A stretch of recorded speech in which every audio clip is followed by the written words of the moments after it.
ബിസ്മില്ലാഹിർ റഹ്മാനിർ റഹീം. അൽഹംദുലില്ലാഹി അസ്സലാത്തു വസ്സലാമു അലാ റസൂലിൽ അമീൻ വഅലാ ആലിഹി വസഹ്ബിഹി അജ്മഈൻ. അമ്മാ ബഅദ്. അസ്സലാമു അലൈക്കും വറഹ്മത്തുള്ളാഹി വബറകാതുഹു.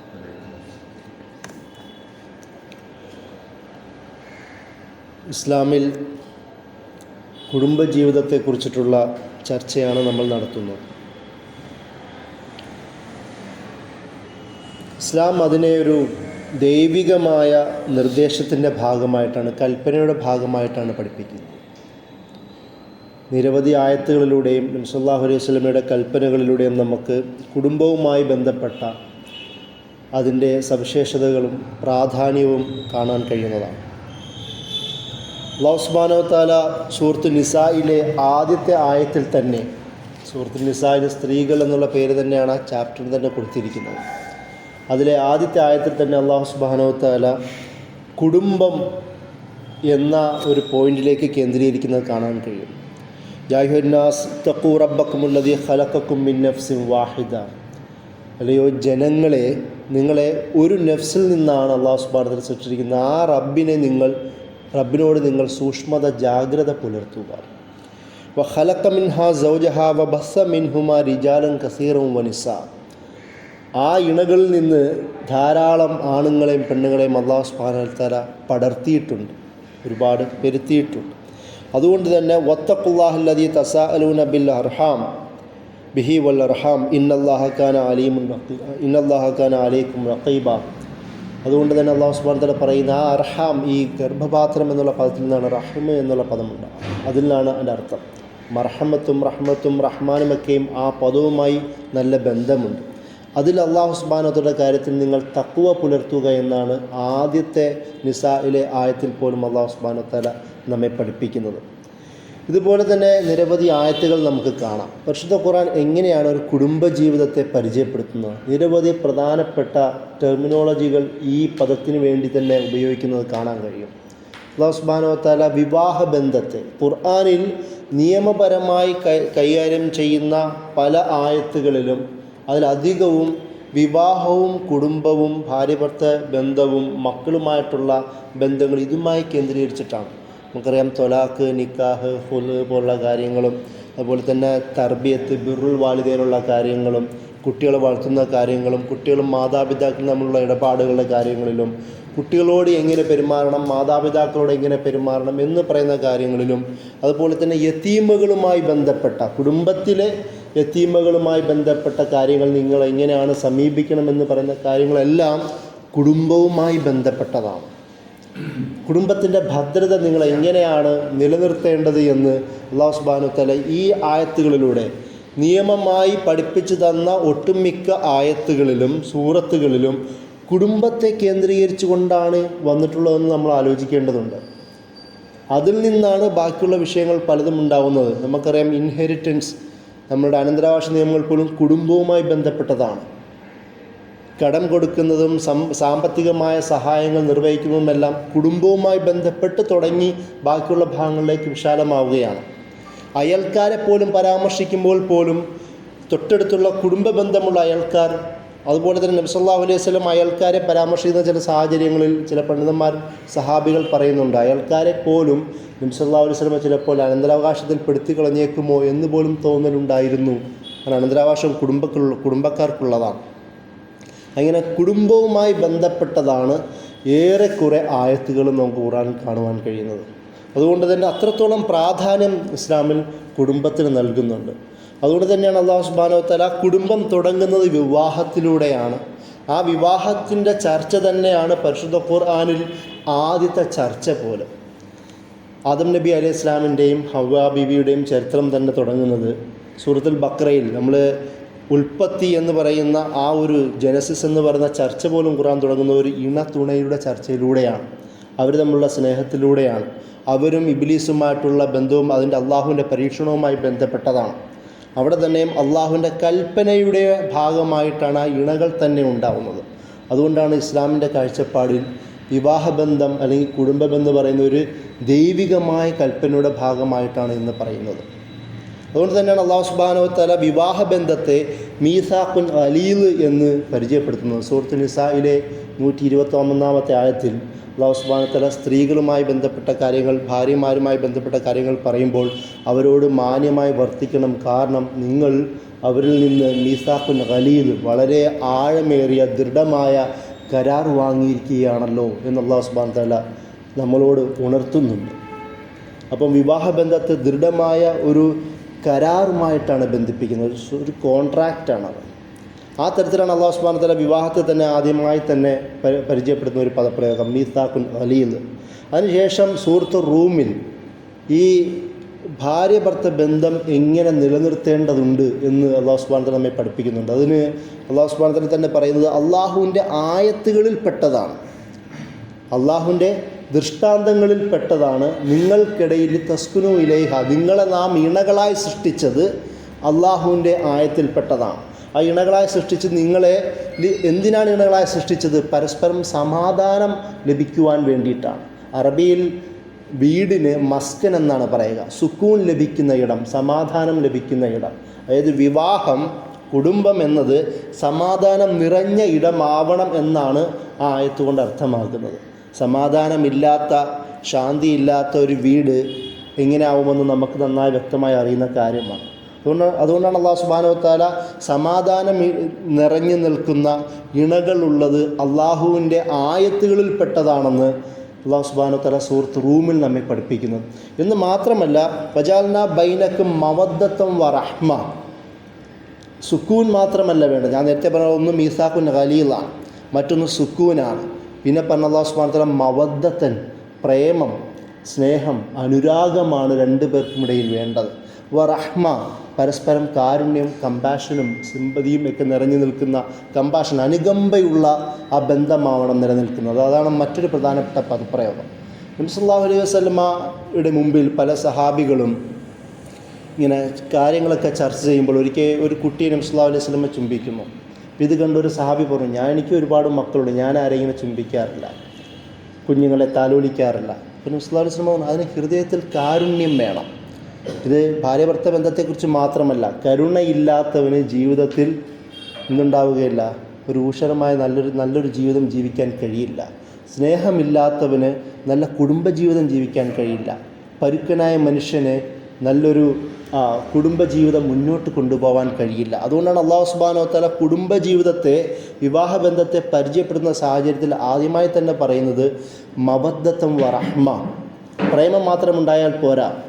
കാരണം വിട്ടുവീഴ്ചയ്ക്കും അങ്ങോട്ടും ഇങ്ങോട്ടുള്ള അഡ്ജസ്റ്റ്മെൻറ്റിനും അണ്ടർസ്റ്റാൻഡിങ്ങും കൊണ്ടുള്ള അഡ്ജസ്റ്റ്മെൻറ്റ്, പരസ്പരം അറിഞ്ഞുകൊണ്ടിട്ടുള്ള അഡ്ജസ്റ്റ്മെൻറ്റാണ് ഇസ്ലാമിൽ അഡ്ജസ്റ്റ്മെൻ്റ് എന്ന് പറയുന്നത്. അല്ലാതെ പരസ്പരം അണ്ടർസ്റ്റാൻഡിങ് ഇല്ലാത്ത അഡ്ജസ്റ്റ്മെൻറ്റ് ഇസ്ലാം അംഗീകരിക്കുന്നില്ല. അതൊരു ജീവിതമല്ല. കാരണം അവിടെ പ്രണയം ഉണ്ടാവുകയില്ല, അവിടെ കരുണയുണ്ടാവുകയില്ല, അവിടെ സമാധാനം ഉണ്ടാവില്ല, അവിടെ അഡ്ജസ്റ്റ്മെൻറ്റ് മാത്രമേ ഉണ്ടാവുകയുള്ളൂ. അങ്ങനെ ലൈഫ്, കുടുംബജീവിതം ഇസ്ലാം പഠിപ്പിക്കുന്നില്ല. ഖുർആൻ അതിനെ തള്ളിക്കളയാണ് ചെയ്യുന്നത്. അതുകൊണ്ട് അല്ലാഹു സുബ്ഹാനഹു വ തആല സൂറത്ത് റൂമിൽ ഒരായത്തിൽ തന്നെ അള്ളാഹുവിൻ്റെ ആയത്താണ് ഇണകളായി സൃഷ്ടിക്കുന്നതെന്നുള്ളതും ആ ഇണകൾക്കിടയിൽ സമാധാനം വേണമെന്ന് പറയുന്നതും അള്ളാഹുവിൻ്റെ ആയത്താണ്. അതിൻ്റെ കൂടെ തന്നെ അള്ളാഹു കൽപ്പിച്ചതാണ് ഇണകൾക്കിടയിൽ മവദ്ദത്തും, പ്രേമവും, അനുരാഗവും, റഹ്മയും, അനുകമ്പയും, കാരുണ്യവും പരസ്പരം ഉണ്ടാവുക എന്നുള്ളത്. എന്നിട്ട് അള്ളാഹു ആ ആയത്ത് അവസാനം പറയുന്നത് എന്തിനു വേണ്ടിയിട്ടാണ് ഇതൊക്കെ പറയുന്നത്? നിങ്ങൾക്ക് ചിന്തയുള്ളവർക്ക് ഇത് മനസ്സിലാക്കുവാൻ വേണ്ടിയിട്ടാണ്. ലിഖൗമി യതഫക്കറൂൻ എന്ന് പറഞ്ഞുകൊണ്ടാണ് ആയത്ത് അവസാനിപ്പിക്കുന്നത്. ചിന്തിക്കാൻ കഴിയുന്ന കൗമിനൊക്കെ ഇത് ആയത്തുകളാണെന്നാണ് പറയുന്നത്. കാരണം കുടുംബജീവിതത്തിൽ ഇതില്ലാതെ ഒരാൾക്ക് മുന്നോട്ട് പോകാൻ കഴിയില്ല എന്നും നമുക്ക് തന്നെ വളരെ വ്യക്തമായ കാര്യമാണ്. അതിനുശേഷം അല്ലാഹു സുബ്ഹാനഹു വ തആല വേറെയും മറ്റു ചില പദപ്രയോഗങ്ങൾ കുടുംബവുമായി ബന്ധപ്പെട്ട് ഉപയോഗിക്കുന്നത്. അതിലൊന്നാണ് ഹിസ്സുൻ എന്ന് പറയും. കാസിൽ, കോട്ട എന്നുള്ള അർത്ഥം. ഒരു വിവാഹബന്ധം അല്ലെങ്കിൽ ഒരു കുടുംബം എന്ന് പറയുന്നൊരു കോട്ട പോലെയാണ്. പരസ്പരം സംരക്ഷിക്കുന്ന, പരസ്പരം പ്രൊട്ടക്ഷൻ ഒരുക്കുന്ന ഒരു സംവിധാനമാണ് ഇസ്ലാമിൽ കുടുംബം എന്ന് പറയുന്നത്. അത് ഭാര്യ ഭർത്താവിനെയോ, ഭർത്താവ് ഭാര്യയോ, മക്കൾ വാപ്പ മക്കളെയോ, മക്കൾ വാപ്പയോ, പരസ്പരം ആ കുടുംബ സംവിധാനം തന്നെ അത് ഒരു കോട്ട പോലെയാണ്. പ്രധാനമായും ഈ ഹസ്ന് സ്ത്രീകളെ ഉപമിക്കാൻ അല്ലാഹു സുബ്ഹാനഹു വ തആല ഉപയോഗിക്കുന്നുണ്ട്. മുഹ്സനാത്ത് എന്നുള്ള പദം കൊണ്ട്. സീനല്ല, സ്വാദ് എന്നുള്ള പദം, മുഹ്സനാത്ത് എന്നുള്ള പദം കൊണ്ട്, അതായത് സ്ത്രീകൾ സുരക്ഷിതരാണ് എന്നുള്ള അർത്ഥത്തിൽ, വിവാഹിതരായ സ്ത്രീകൾ സുരക്ഷിതരായ ആൾക്കാർ എന്നുള്ള തരത്തിലാണ് അള്ളാഹു സുബ്ഹാനഹു വ തആല സ്ത്രീകളെ ഉപമിക്കുന്നത് പോലെ.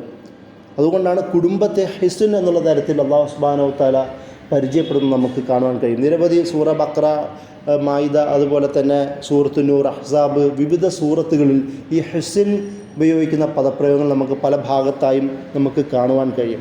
അതുപോലെ തന്നെ നബി സല്ലല്ലാഹു അലൈഹി വസല്ലമ വിവാഹത്തെ എങ്ങനെയാണ് നമുക്ക് പരിചയപ്പെടുത്തുന്നത്? ഈമാനിൻ്റെ പകുതിയായിട്ടാണ് നബി സല്ലല്ലാഹു അലൈഹി വസല്ലമ വിവാഹത്തെ പരിചയപ്പെടുത്തി തരുന്നത്. അതിൽ നബി സല്ലല്ലാഹു അലൈഹി വസല്ലമ പറയുന്നു, ഇദാ തസവ്വജുൽ അബ്ദ്, ഒരടിമ വിവാഹം കഴിച്ചാൽ, അള്ളാഹുവിൻ്റെ അടിമ വിവാഹം കഴിച്ചാൽ, ഫഖദ് ഇസ്തക്മല, നബി സല്ലല്ലാഹു അലൈഹി വസല്ലമ പറയുന്നത് ഫഖദ് ഇസ്തക്മല നഫ്സ ദീന, അവൻ്റെ ദീനിൻ്റെ പകുതി പൂർത്തിയായി എന്നുള്ളതാണ്. ഫൽ യത്തഖില്ലാഹ ഫി നഫ്സിൽ ബാക്കി, അതുകൊണ്ട് എന്ത് ചെയ്യണം? ബാക്കി ജീവിതത്തിൻ്റെ കാര്യങ്ങളുണ്ടല്ലോ, അതിൽ അള്ളാഹുവിനെ അവൻ സൂക്ഷിക്കട്ടെ. കാരണം നമ്മളുടെ സദാചാര ധാർമ്മികമായ പലവിധ കാര്യങ്ങളെയും വിവാഹത്തിലൂടെ പ്രൊട്ടക്റ്റ് ചെയ്യുന്നുണ്ട്. കാരണം നേരത്തെ നമ്മൾ പറഞ്ഞതുപോലെ ഏറ്റവും പ്രധാനപ്പെട്ട സൂറത്തുകളായ സൂറത്തുൽ അഹ്സാബും സൂറത്തു നൂറും അതുപോലെ തന്നെ സൂറ ബഖറ, സൂറ ഹുജറാത്ത് അടക്കമുള്ള വിവിധ സൂറത്തുകളിലെല്ലാം ധാർമ്മിക സദാചാര മേഖലയിലുള്ള നിയമങ്ങളാണ് നമ്മെ പഠിപ്പിക്കുന്നത്. അതിലധികവും വിവാഹവും കുടുംബവുമായി ബന്ധപ്പെട്ട നിയമങ്ങളാണ്. അതുകൊണ്ടാണ് നല്ല രീതിയിലുള്ളൊരു വിവാഹമാണ് നിങ്ങൾക്കുള്ളതെങ്കിൽ നിങ്ങളുടെ ജീവിതത്തിൻ്റെ പകുതി തന്നെ ദീൻ പൂർത്തിയായി എന്നാണ് നബി സല്ലല്ലാഹു അലൈഹി വസല്ലം പഠിപ്പിക്കുന്നത്. ദീൻ പൂർത്തിയായി എന്നാണ്. ബാക്കി നിങ്ങൾ അള്ളാഹുവിനെ സൂക്ഷിക്കട്ടെ, ഫിനിഫ്സുൽ ബാക്കി, ബാക്കിയുള്ള ദീനിൻ്റെ പകുതിയിൽ അവർ അള്ളാഹുവിനെ സൂക്ഷിക്കട്ടെ എന്നാണ് നബി സല്ലല്ലാഹു അലൈഹി വസല്ലം വിവാഹത്തോട് തന്നെ ബന്ധപ്പെട്ട് പറയുന്നത്. അതുപോലെ തന്നെ സൂറത്തു നൂറിൽ വിശ്വാസികളോട് തങ്ങളുടെ കീഴിലുള്ള ആൾക്കാരെ വിവാഹം കഴിപ്പിച്ച് വിടുവാൻ കൽപ്പിക്കുന്നതായി നമുക്ക് കാണാം.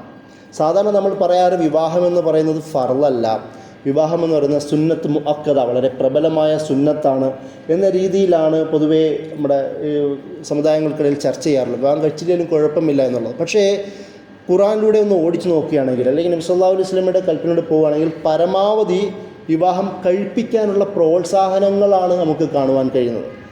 വിവാഹത്തിൽ നിന്ന് ഒളിച്ചോടുക. അതുകൊണ്ടാണ് ആയിഷ റളിയല്ലാഹു അൻഹ പറഞ്ഞതുപോലെ, ആയിഷ റളിയല്ലാഹു അൻഹ റിപ്പോർട്ട് ചെയ്തൊരു ഹദീസുണ്ട്, ഇബ്നു മാജ അദ്ദേഹമാണ് ഈ ഹദീസ് കളക്ട് ചെയ്തത്.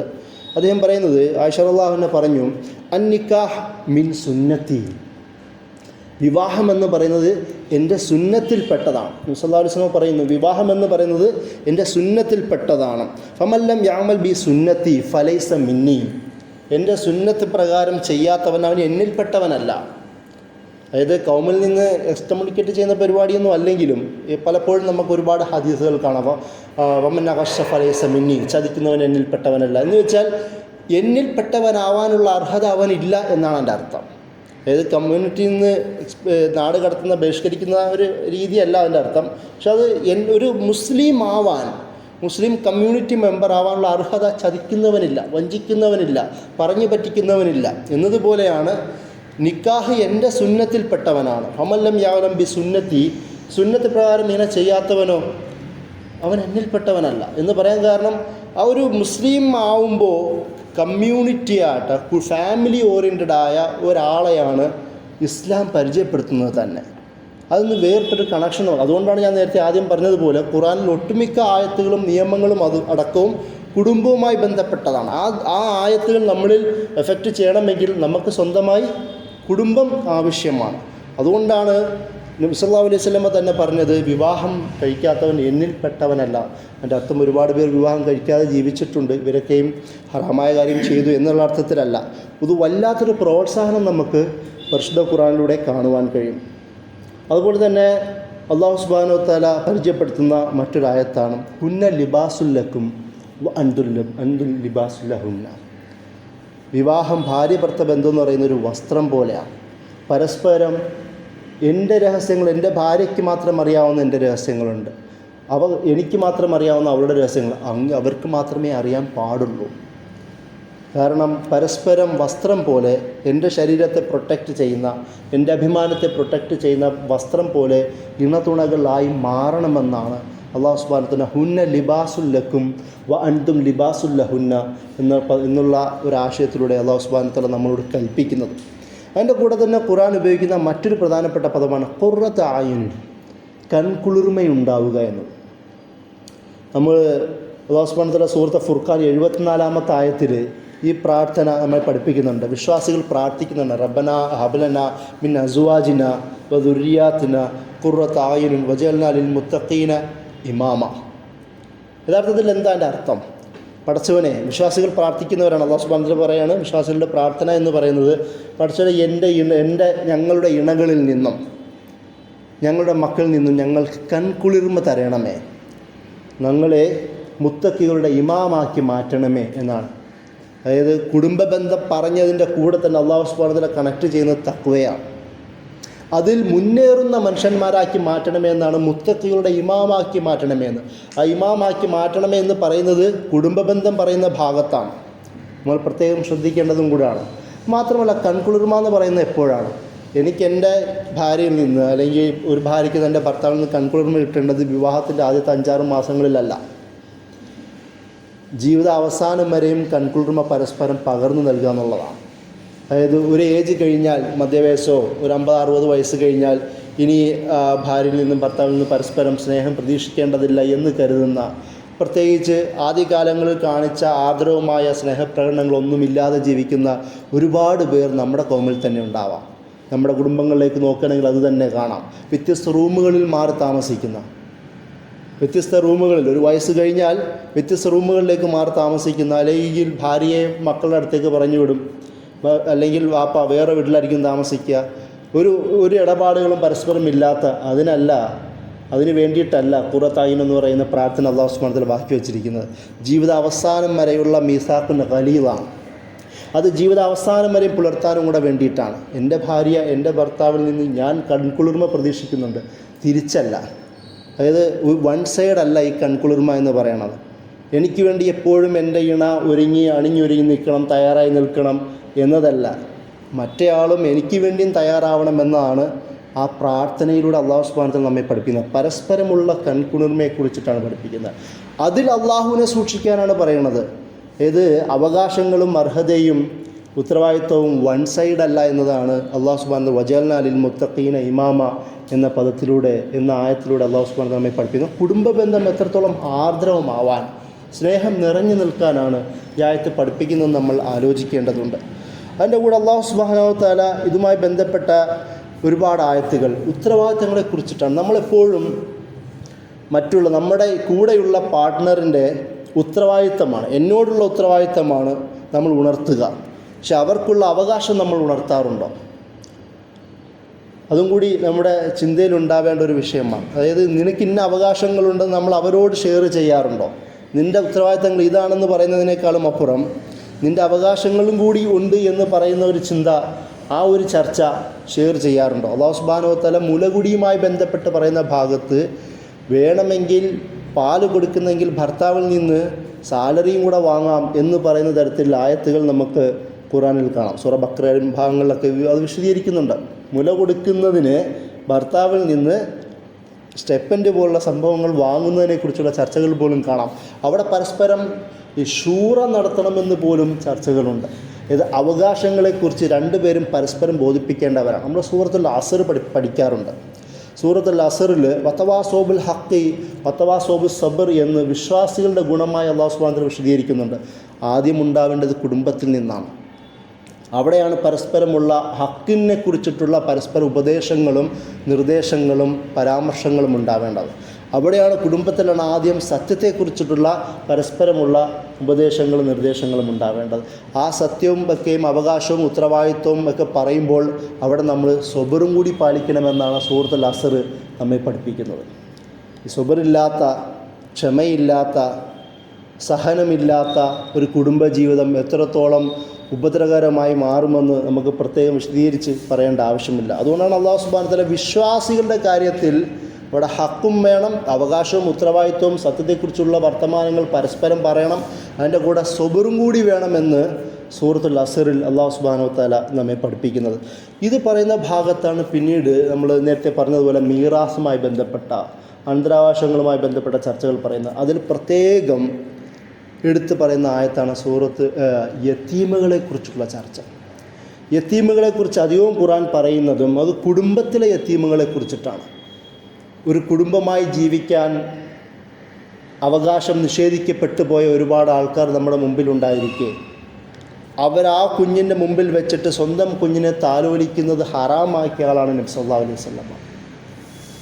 മറ്റൊരാളുടെ, നമ്മുടെ കുടുംബത്തിൽപ്പെട്ട ഒരാൾ അവന് ലഭിക്കേണ്ട ലാളന, താലോലം ഇത് ലഭിക്കാതെ കൊടുക്കാതെ ആ കുട്ടിയുടെ മുമ്പിൽ വെച്ച് നല്ല വസ്ത്രം എൻ്റെ കുഞ്ഞിന് കൊടുക്കുക, നല്ല ഭക്ഷണം എൻ്റെ കുഞ്ഞിന് കൊടുക്കുക, നല്ല സ്നേഹം എൻ്റെ കുഞ്ഞിന് കൊടുക്കുക എന്നത് ഹറാമാക്കിയാണ് നബി സല്ലല്ലാഹു അലൈഹി വസല്ലം. കാരണം എന്താണ്? ഒരു സമൂഹത്തിൽ യതീമെന്ന് പറയുന്ന ഒരാൾ ഉണ്ടാവാൻ പാടില്ല. എല്ലാവരും സനാതനായി മാറണം, എല്ലാവർക്കും ഒരു ആശ്രയത്വം ലഭിക്കണം.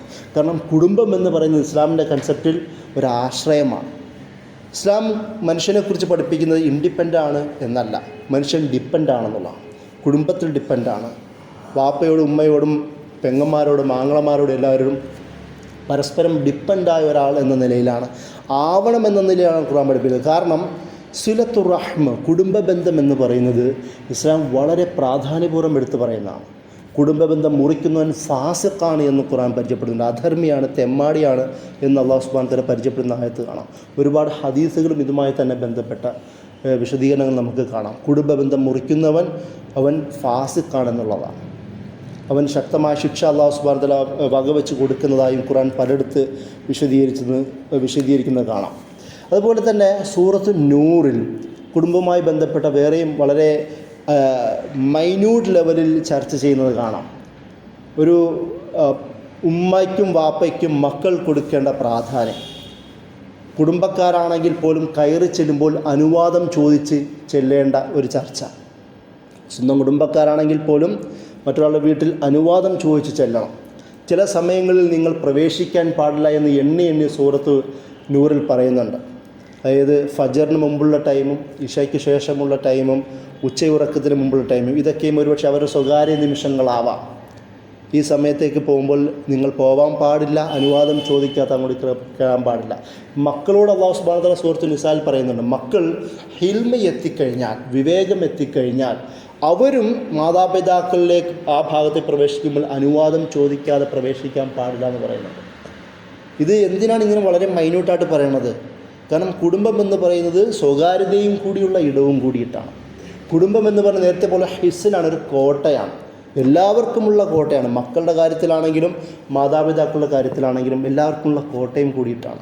അതുപോലെ തന്നെ ഖുർആൻ പഠിപ്പിക്കുന്ന പ്രധാനപ്പെട്ട 2 പദമാണ് ബിർറുൽ വാലിദൈൻ, മാതാപിതാക്കളുള്ള നന്മ പ്രവർത്തനം, അവരെ പരിപാലിക്കുന്നത്. അല്ലാഹു സുബ്ഹാനഹു വ തആല ഒരുപാട് ആയത്തുകളായി, പ്രത്യേകിച്ച് നബി സല്ലല്ലാഹു അലൈഹി വസല്ലമ ധാരാളം ഹദീസ് തന്നെ ഇതിലൂടെ പഠിപ്പിക്കുന്നത് കാണാം. ഒരു സഹാബി നബി സല്ലല്ലാഹു അലൈഹി വസല്ലം ചോദിക്കുന്നു, പഠിച്ചവനെ നബി സല്ലല്ലാഹു അലൈഹി വസല്ലമ ഏത് പ്രവർത്തനമാണ് ഏറ്റവും അഫ്ളലായത്, ഏറ്റവും ശ്രേഷ്ഠകരമായത്? നബി സല്ലല്ലാഹു അലൈഹി വസല്ലമ പറയുന്നത് ബിർറുൽ വാലിദൈൻ, നീ നിൻ്റെ വാപ്പയും ഉമ്മയോടും നന്നായി പോയി പെരുമാറും. ഇതേ ചോദ്യം പലതരത്തിൽ നബി സല്ലല്ലാഹു അലൈഹി വസല്ലമ ചോദിച്ചത് കാണാം. ചില ആൾക്കാർ വന്നിട്ട് ഏറ്റവും നല്ല എന്താണ് ഉത്തരവാദിത്തം, കർത്തവ്യം ഏതാണെന്ന് ചോദിക്കുമ്പോൾ അയാളോട് പറയുന്നത് ഹജ്ജുൽ മബ്രൂർ, ഹജ്ജ് ചെയ്യാൻ പറയുന്നു. വേറെ ആളോട് ചോദിക്കുമ്പോൾ അസ്സലാത്തു അലാ വഖ്ത്, നമസ്കാര സമയത്ത് നിസ്കരിക്കാൻ പറയുന്നു. വേറൊരാൾ ഇതേ ചോദ്യം ചോദിക്കുമ്പോൾ അൽ ജിഹാദ് ഫീ സബീലില്ലാഹ്, ജിഹാദ് ചെയ്യാൻ പറഞ്ഞു. എന്തുകൊണ്ടാവും നബി സല്ലല്ലാഹു അലൈഹി വസല്ലം ഒരേ ചോദ്യത്തിന് വ്യത്യസ്ത ഉത്തരങ്ങൾ പറയുന്നത്? കാരണം വരുന്നവൻ്റെ ആവശ്യങ്ങൾ, അവനുള്ള പ്രശ്നങ്ങൾ കണ്ടറിഞ്ഞുകൊണ്ട് അതിന് ഉത്തരം നൽകുവാൻ നബി സല്ലല്ലാഹു അലൈഹി വസല്ലം കഴിഞ്ഞിരുന്നു. അതുകൊണ്ടാണ് ആ വന്ന മനുഷ്യൻ ഏറ്റവും നല്ല ജോലി ഏതാണ്, ഏറ്റവും നല്ല വർക്ക് ഏതാണെന്ന് ചോദിച്ചപ്പോൾ നീ നിൻ്റെ ഉമ്മയോടും വാപ്പയോടും നന്നായി പെരുമാറിപ്പോയി എന്ന് പറയുന്ന മറുപടി നബി സല്ലല്ലാഹു അലൈഹി വസല്ലം പറയുന്നുണ്ട്. കാരണം അതില്ലാതെ ഒരു കുടുംബം രൂപപ്പെടാൻ കഴിയില്ല. എൻ്റെ കുടുംബം എന്ന് പറയുന്നത് ഞാനും എൻ്റെ ഭാര്യയും മക്കളും എന്നതല്ല. എൻ്റെ കുടുംബം എന്ന് പറയുന്നത് ഞാനും എൻ്റെ ഉമ്മായും വാപ്പായും അവരുടെ കുടുംബം കൂടി ചേരുന്നതാണ് ഇസ്ലാമിൻ്റെ കുടുംബം. അല്ലാതെ ഞാനും എന്നിൽ നിന്ന് തുടങ്ങുന്നതല്ല. എൻ്റെ പുറകിലുള്ളതും എൻ്റെ ചുറ്റുപാടുമുള്ളതും കൂടി ഇസ്ലാമിൽ കുടുംബം എന്നുള്ള കൺസെപ്റ്റിലൂടെയാണ് നമ്മെ പഠിപ്പിക്കുന്നത്. ഇതൊക്കെ ഞാൻ നേരത്തെ പറഞ്ഞതുപോലെ പരസ്പരം ഒരു ആശ്രിതത്വം, ഒരു ഡിപ്പെൻസ് നമുക്കുണ്ടാക്കുന്നു. എന്നിൽ പ്രയാസങ്ങളുണ്ടാകുമ്പോൾ എൻ്റെ കുടുംബക്കാരൻ എന്നെ സഹായിക്കാൻ വരുന്നു, അവൻ പ്രയാസങ്ങളുണ്ടാകുമ്പോൾ അവനെ സഹായിക്കാൻ ഞാനും പോകുന്നു. കാരണം ഈ സഹായ സഹകരണങ്ങൾക്ക് വേണ്ടിയിട്ടാണ് കുടുംബം എന്ന് പറയുന്ന കൺസെപ്റ്റ് പോലും നബി സല്ലല്ലാഹു അലൈഹി വസല്ലം നമ്മെ വിശദീകരിച്ച് തരുന്നത്. അതിൻ്റെ കൂടെ തന്നെ റുഷ്ദ്, വിവാഹവുമായി ബന്ധപ്പെട്ട ഒരുപാട് ചർച്ചകൾ നമുക്ക് ഇസ്ലാമിൽ കാണാം. ആരെയാണ് വിവാഹം കഴിപ്പിക്കേണ്ടത്? കാരണം പലപ്പോഴും വിവാഹം കഴിച്ചാൽ അവൻ നന്നാവുമെന്ന് പറയുന്ന കൺസെപ്റ്റൊക്കെ നമ്മുടെ നാട്ടിലുണ്ട്. അത് ഇസ്ലാം അംഗീകരിക്കുന്നത്. വിവാഹം കഴിച്ചാലല്ല നന്നാവും, ബോധമുള്ളപ്പോഴാണ് അവൻ വിവാഹം കഴിക്കേണ്ടത്. റുഷ്ദ് എത്തിക്കഴിഞ്ഞാൽ, വിവേകബുദ്ധി എത്തിക്കഴിയുമ്പോൾ, വകതിരിവും വിവേകവും എത്തിക്കഴിഞ്ഞവനാണ് വിവാഹത്തിനുള്ള അർഹതയുള്ളത്.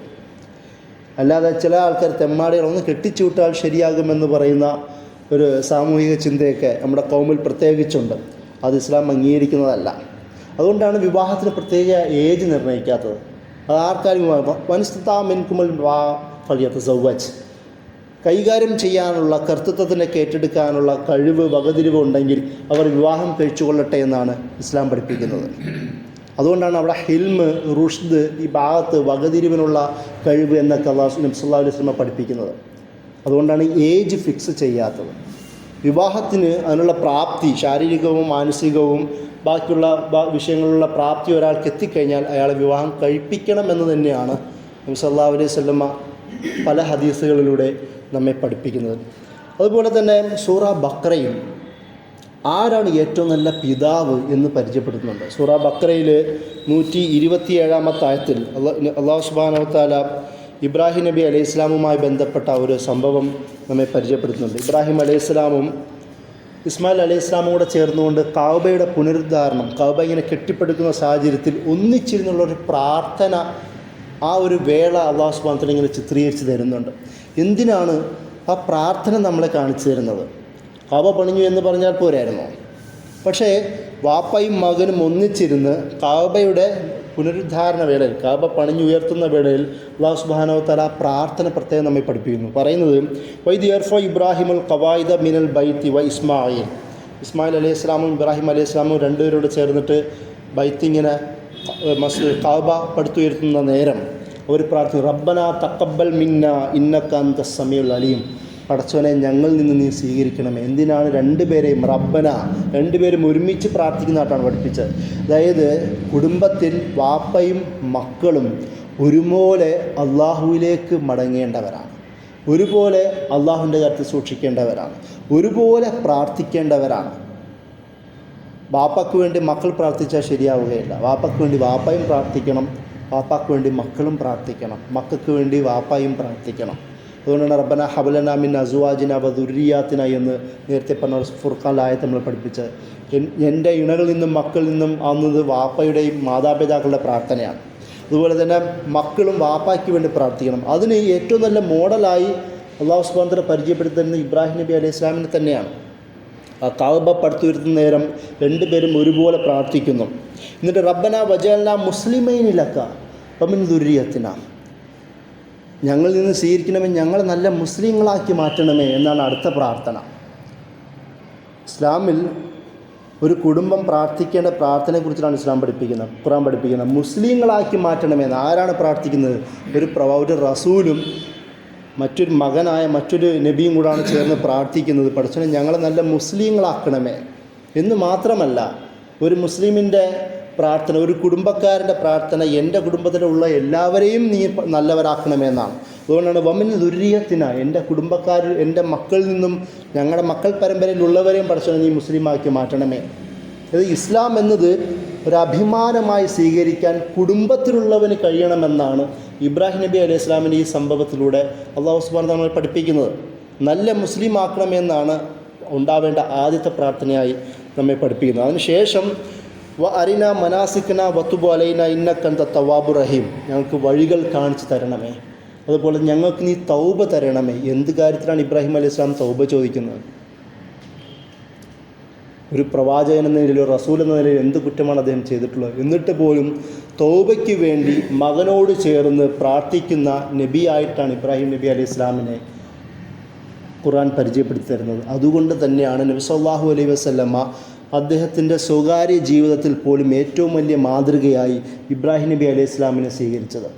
നമുക്കറിയാം, നമ്മൾ അത്തഹിയാത്തിന് ശേഷമുള്ള സ്വലാത്തിൽ പ്രാർത്ഥിക്കുന്ന ആരെയാണ്? ഇബ്രാഹിം നബി അലൈഹി ഇസ്ലാമിന് പടച്ചവനെ നീ അനുഗ്രഹിച്ചതുപോലെ നീ എന്നെയും എൻ്റെ കുടുംബത്തെയും അനുഗ്രഹിക്കണമെന്നല്ലേ നമ്മൾ പ്രാർത്ഥിക്കുന്നത്? നബി സല്ലല്ലാഹു അലൈഹി വസല്ലമ പ്രാർത്ഥിച്ചു, നബിക്ക് വേണ്ടി നമ്മൾ പ്രാർത്ഥിക്കുകയാണ്. നബി എന്താ പഠിപ്പിച്ചത്? ഇബ്രാഹിം നബി അലൈഹി ഇസ്ലാമിനും അദ്ദേഹത്തിൻ്റെ കുടുംബത്തെയും നീ അനുഗ്രഹിച്ചതുപോലെ എന്നെയും എൻ്റെ കുടുംബത്തെയും നീ അനുഗ്രഹിക്കണമെന്നല്ലേ നമ്മൾ പ്രാർത്ഥിക്കുന്നത്? എന്നുവെച്ചാൽ നബി സല്ലല്ലാഹു അലൈഹി വസല്ലമയുടെ വ്യക്തി ജീവിതത്തിൽ പോലും റോൾ മോഡലായി എടുത്ത ഇബ്രാഹിം അലൈഹി ഇസ്ലാമാണ്. കാരണം കുടുംബനാഥൻ എന്ന നിലയിൽ ഖുർആൻ തന്നെ പരിചയപ്പെടുത്തുന്ന പ്രധാനപ്പെട്ട മാതൃക അത് ഇബ്രാഹിം അലൈഹി ഇസ്ലാമാണ് എന്നതുകൊണ്ടാണ്. നബി സല്ലല്ലാഹു അലൈഹി വസല്ലമയുടെ വ്യക്തി ജീവിതത്തിൽ പലപ്പോഴും ആയിഷ റളിയല്ലാഹു അൻഹയുമായി ബന്ധപ്പെട്ട ചില പിണക്കങ്ങളൊക്കെ ഉണ്ടാകുമ്പോൾ നബി സല്ലല്ലാഹു അലൈഹി വസല്ലമ പറയുന്നൊരു സംഭവമുണ്ട്. ആയിഷ, നീ എപ്പോഴാണ് എന്നോട് ഇണങ്ങിയതെന്നും എനിക്ക് പറയാൻ പറ്റും.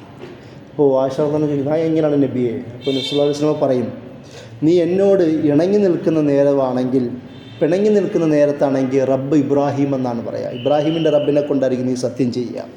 നീ എന്നോട് ഇണങ്ങി നിൽക്കുന്ന നേരമാണെങ്കിൽ റബ്ബ് മുഹമ്മദ് എന്നായിരിക്കും പറയാം. മുഹമ്മദിൻ്റെ റബ്ബിനെ കൊണ്ട് സത്യം ചെയ്യും എന്ന് പറയും. കാരണം അവരുടെ വൈവാഹിക സ്വകാര്യ ജീവിതത്തിൽ പോലും ഇബ്രാഹിം നബി അലൈഹി ഇസ്ലാം വലിയ മാതൃകയായി വരുന്നത് ഇങ്ങനെയുള്ള സംഭവങ്ങൾ ഖുർആൻ പഠിപ്പിച്ചത് കൊണ്ടാണ്. കുടുംബക്കാർക്കൊപ്പം ചേർന്ന് മക്കളെയും കൂടി ഇസ്ലാമിൻ്റെ മാർഗത്തിലേക്ക് കൊണ്ടുവരികയും മക്കളെയും മുസ്ലിങ്ങളാക്കി മാറ്റുകയും ഞങ്ങൾക്കും ഒന്നിച്ച് തൗബ തരാൻ പ്രാർത്ഥിക്കുകയും ചെയ്യുന്ന ഒരു പിതാവ് എന്ന നിലയിൽ ഇബ്രാഹിം അലൈഹി ഇസ്ലാം ഒരു നബി എന്ന നിലയിലും ഒരു മാതൃകാ പുരുഷനായ പിതാവ് എന്ന നിലയിലും അല്ലാഹു സുബ്ഹാനഹു വ തആല ഇബ്രാഹിം അലൈഹി ഇസ്ലാമിനെ പരിചയപ്പെടുത്തിയിരുന്നുണ്ട്. നമ്മൾ ഈ ഒരു ചർച്ചകളൊക്കെ നടത്തുന്നത് കുടുംബത്തിൽ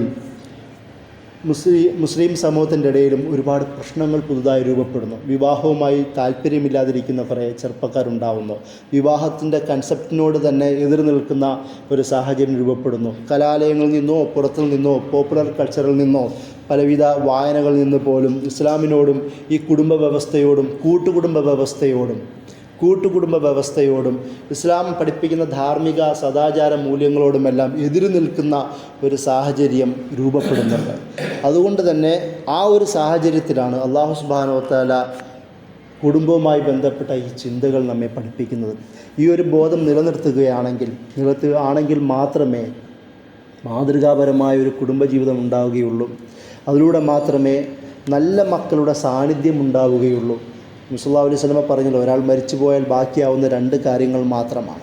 അതൊന്ന് അയാൾ ചെയ്ത സദഖ ജാരിയാണ്, 2 അയാളുടെ സാലിഹായ മക്കളുടെ പ്രാർത്ഥനയാണ്. അതായത് എനിക്ക് വേണ്ടി എൻ്റെ മക്കൾ പ്രാർത്ഥിക്കണമെങ്കിൽ അല്ലെങ്കിൽ ആ പ്രാർത്ഥന സ്വീകരിക്കണമെങ്കിൽ എൻ്റെ മക്കളും കൂടി സാലിഹായി മാറണമെന്നാണ് ആ ഒരു ഹദീസിൻ്റെ അർത്ഥം.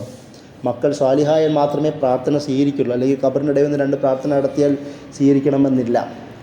കാരണം ചടങ്ങെന്ന നിലയിൽ മയത്തടക്കുകയും ഇടക്കിടക്ക് വെള്ളിയാഴ്ചകളിൽ വന്നിട്ട് ഖബർ സന്ദർശിച്ച് പോവുകയും ചെയ്യും. ഒരു മുസ്ലിം സമൂഹത്തിൻ്റെ ഒരു ചടങ്ങാണത്. അതുകൊണ്ട് പ്രത്യേകിച്ച് ഉപകാരങ്ങളില്ല. എൻ്റെ പ്രവർത്തനം ബാക്കിയാവുന്നത് എൻ്റെ മക്കൾ എന്നെപ്പോലെയോ സാലിഹായി മാറുമ്പോൾ മാത്രമാണ്. മക്കൾ സാലിഹായിട്ട് ഞാൻ വൃത്തികെട്ടവനായാൽ അതുകൊണ്ട് ഉപകാരവുമില്ല. അതാണ് അല്ലാഹു സുബ്ഹാനഹു വ തആല ഇബ്രാഹിം നബിയുടെ മക്കളെ ചേർത്തുള്ള പ്രാർത്ഥന പഠിപ്പിക്കാൻ കാരണം ഒന്നിച്ച് ഒരുപോലെ നല്ല മുസ്ലിമായി മാറുമ്പോഴാണ്. അപ്പോഴാണ് നമുക്ക് കുടുംബത്തിന് പുറത്തു നിന്ന് ലഭിക്കുന്ന, നമ്മുടെ സമൂഹത്തിൽ നിന്ന് ലഭിക്കുന്ന ഒരുപാട് മോശപ്പെട്ട ഈ പ്രവണതകളെ ചെറുക്കുവാൻ കഴിയുകയുള്ളൂ. കുടുംബം ഭദ്രമാക്കുക എന്നുള്ളതാണ് ആദ്യമായി നമ്മൾ പ്രധാനമായും ചെയ്യേണ്ടത്. കുടുംബം മക്കളോട് നല്ല സ്നേഹം പ്രകടിപ്പിക്കാത്തവർ, സ്നേഹം ലഭിക്കാത്ത മക്കൾ പുറത്ത് സ്നേഹം അന്വേഷിക്കും. മക്കളോട് നല്ല അനുകമ്പയും കരുണയും ലഭിക്കാത്തവർ, അങ്ങനെ ലഭിക്കാത്ത മക്കൾ പുറത്തായിരിക്കും തേടുക. നല്ല പ്രൊട്ടക്ഷൻ ലഭിക്കാത്തവർ പുറത്ത് പ്രൊട്ടക്ഷൻ അന്വേഷിക്കാൻ തുടങ്ങും.